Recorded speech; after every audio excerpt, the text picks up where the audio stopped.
Before we get involved in the feedback issue, as a loud professor from New York, I normally don't have problems being heard. I could do this tone or I could put on the microphone. Folks in the back? Perfect? All right. There you go.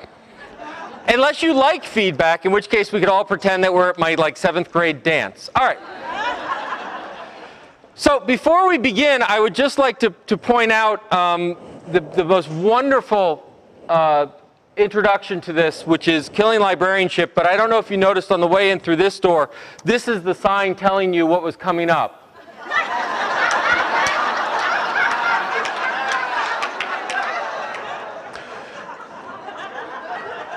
So I know where I will be at 2:15. That was good. What will kill our profession is not ebooks, Amazon, or Google, but a lack of imagination. I've looked through the program. You guys have a great couple of days ahead of you, and there's full of content from everything from social networking and collection development and change management and dealing with unruly patrons, and apparently a whole session on dealing with unruly keynotes. And as a keynoter, this is fabulous because when you're part of such a strong presentation, there's absolutely no obligation to have content in your presentation. So I'm going to take that advantage of that and not have any content to what I'm going to say. But what does this mean? What this means is, it was in the midst of a wonderful talk. It was in Edmonton, Alberta, and this line came out, and people seemed to like it, but no one quite knew what it meant. But what it means is that we live in an era when we need to think big. So what I would ask you to do for the next 45 minutes or so is take advantage of the fact that you're not sitting in a library trying to figure out where the toner cartridges are, pointing to where the bathroom is. Or, as I understand it, the #1 reference question has been replaced. It is no longer where's the bathroom, it's now have you found a USB stick. Is that, all right. So, let's take advantage of the fact that we're in lovely Burlington, and it's 43 degrees outside, we don't want to go anywhere. And spend some time thinking big, because we are in a time where we desperately need to think big. We are in a time where everyone uses the word unprecedented after every other statement, right? Somewhere someone's talking about an unprecedented challenge in accountancy or something of that nature, right? Everyone's dealing with unprecedented change, great change, whatever. And it's true. That's the worst part of it, right? The worst part of it is we do live in an era where we are faced with enormous challenges, where we are faced with big problems. And this is not the time to shy away from them. This is not the time, if we're going to talk about what the new normal is, the new normal can't be introversion, hiding in our shelves, hoping it goes away. We deal with this in higher education. It's not like, well, once this whole economic thing shifts out, people will be willing to spend $300 million a year in tuition. We'll just have to wait it out, right? If you look at some of the reasons we need to think big, this is from the Adult Education Commission, and what it does is it's a graph by country. Each line's a country. Thank you. The red dots, these are 45 to 54 folks. The green dots are folks 25 to 34. And what you're seeing is the percentage of folks who have, I believe it's a high school degree, high school diploma. All right? So you can see, for example, in picking one fun, in Poland, you can see that what happens is generational differences, kind of what you would expect, right? The young are getting more educated than the adults. But I want to point out this particular line, which happens to be the United States. And you'll notice something interesting about the chart, which is the red square is above the green diamond. Now, it's not way above, and frankly, we're way up at the top, so we should be pretty happy with ourselves until you look over at something like Korea. Korea is way above us, and they started much farther behind us. One of the big challenges where we need big ideas is in how we educate ourselves, how we prepare for this world. We hear all the time that education is vital, that college education is important, that college is the key to innovation, economic development, la, la, la, la, la, and I'm a professor, so I throw that line out whenever I can. except that we happened to 2010 was the first time where academic debt surpassed credit card debt in this country. And it is not because we've been paying our credit cards back so well. And partly it is. We've been doing pretty well. It turns out that when you don't eat, you don't charge a lot of things. But that graph's going down sort of like inch by inch, and the academic one's doing this. This chart shows since 1982 the growth in percentage growth in different areas. College tuition's up the top at about 450%. Medical care is only 250%. It is costing us more to get healthy, but it costs us a heck of a lot more to get smarter, supposedly. All right? Now, this in the midst of the most dramatic wage and wealth distribution in this country, that we see that the top 5% control something like 60% of the wealth in this country. We're dealing with the shrinking middle class, that we are in almost a 10% unemployment, over that in certain sectors, so that 1 out of 10 people you know has been laid off. We're in an era of great division in our politics where we're just sort of figuring out, hey, do we really need a federal government? Let's see. Right? No, that could be the rest of the talk. I'm not going there. The point is, we have big challenges before us. We are living in interesting times. I once said we live in Shakespearean times. We live in times where we could be writing those dramas, where we're talking about regime change, and we're talking about population growth. We're talking about a massive demographic shift. We're about to go from a country with a white majority to a plurality.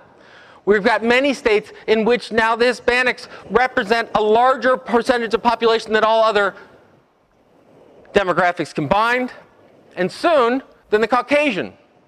Now, I think that's a good thing. I think diversity is interesting, but I think it's a challenging thing.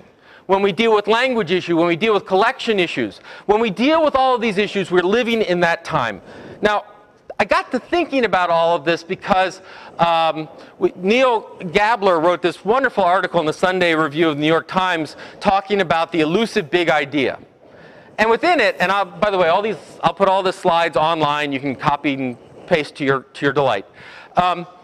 He talked about we're sort of at the death of ideas, that we're at a post-idea economy. And it was sort of interesting to think about that. Now, he sort of overstates some of the issues, but his basic line is, look, we used to think big thoughts. We used to make celebrities out of our sort of thinkers, and now we make celebrities out of people who are celebrities, right? I mean, who forgot their underwear when they went out to a bar. Really, this Einstein, you know, Lindsay Lohan, I don't know. So you can challenge it, but it really did get me thinking. And what it got me thinking about is that if libraries and librarians are in the knowledge business, if we're in the learning business, if we're in the education business, and I argue that we are, we actually have two rather amazing challenges before us. Now, the first one I'm going to pick on is the obvious one, right? So if you haven't seen it, go read this lovely article, Save Our Libraries, Fire the Librarians. It was in the News Leader, Florida's oldest weekly newspaper, right up there with the old gray lady.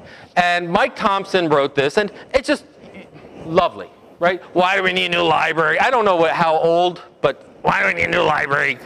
Get those kids off my yard, whatever it is. And I know it's deathly to bring up large blocks of text, but it's so worth it. Stick with me for a moment. While local taxpayers pick up the biggest tab for America's libraries, most librarians are little more than unionized pawns for the social activist bosses of the American Library Association. Wow, all right. Today, 136 years after its formation, ALA controls 62,000 members, and through its czarist accreditation program of many libraries, largely dictates what books are available for the most impressionable members of the U.S. society, our children.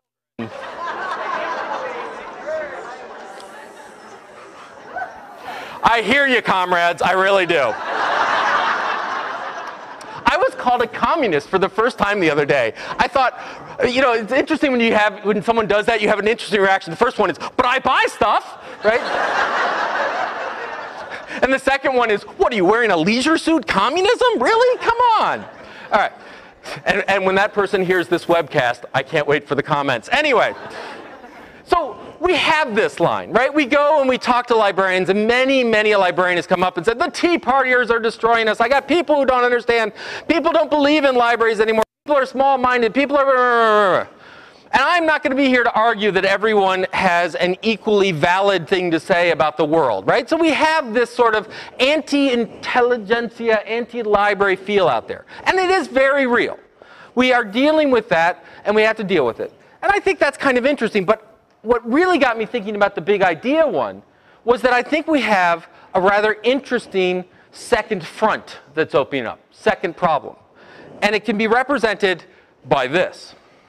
Now, I don't know if you know what Clue is. Clue is the next big thing. What Clue does, and I know you can't read that, so I'll tell you, you can go with your smartphone and walk through New York City, and when you have to go to the bathroom, I'm not making this up, you can rent people's bathrooms. I don't know if it's by the hour. I don't... Right? And if you don't like this one, here's another one. FakeGirlfriend.co. Now this one you probably can read, so you're welcome to try it out on your phones. Now, you save this number, it says girlfriend, you send a text to this number, and what happens is you'll get responded with a random girlfriend-esque message. About a minute later, the fake girlfriend will call you with a pre-recorded message, and after you hang up, tell everyone how great your girlfriend is. That's just so sad, you know? The reason I bring this up is that this is a startup, and my God, someone will probably give them a check, right? The opposite side of this equation from people who don't necessarily believe in libraries' missions, in knowledge and education, all this other stuff, is those that seek to take ideas and monetize them as fast as they can. Right? That what we have is we have a plethora of small ideas. And these small ideas aren't bad. It's just a matter that there's this drive to monetization. That the way that all economic development is going to happen in Connecticut or Rhode Island or here in Vermont is that everyone's going to start their own business. And I think there's actually a lot of valid, and we're going to talk about a lot of valid things to entrepreneurship, to innovation, to startups. But the problem is it quickly becomes, why think about it if you can't monetize it? And what you can monetize tends to be a lot smaller than the issues that we're facing. That what we, you know, wow, we can do moped delivery of cat food. Get me to a venture capitalist and let me patent that before anyone does it, right? This doesn't say, hey, we can solve democracy, right? How do you monetize, well, once again, monetizing democracy, we have the federal government, but we'll keep going. What we have are things like this Me Too mentality, that we go in and, well, it's Facebook, but it's not exactly Facebook, right? It was like when Google Plus came out. What's Google Plus?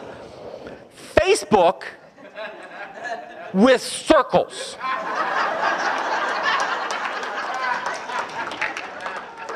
How many of you don't have to admit if you started the conversation, but how many of you at one point were in a meeting where you said, boy, the library could start its own Facebook for Enter City Here? Right? We could do our own social network. And the answer is, why? It's there. But we get this shows up in things like patent trolls. There are huge industries, huge companies that do nothing but own intellectual property for the only purpose to go sue people who are actually producing things.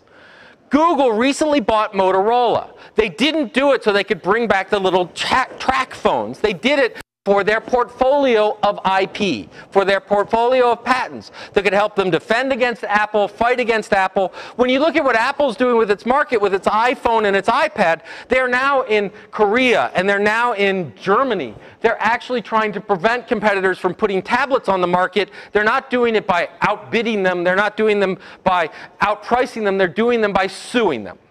They're saying this is too like RIP, sue them.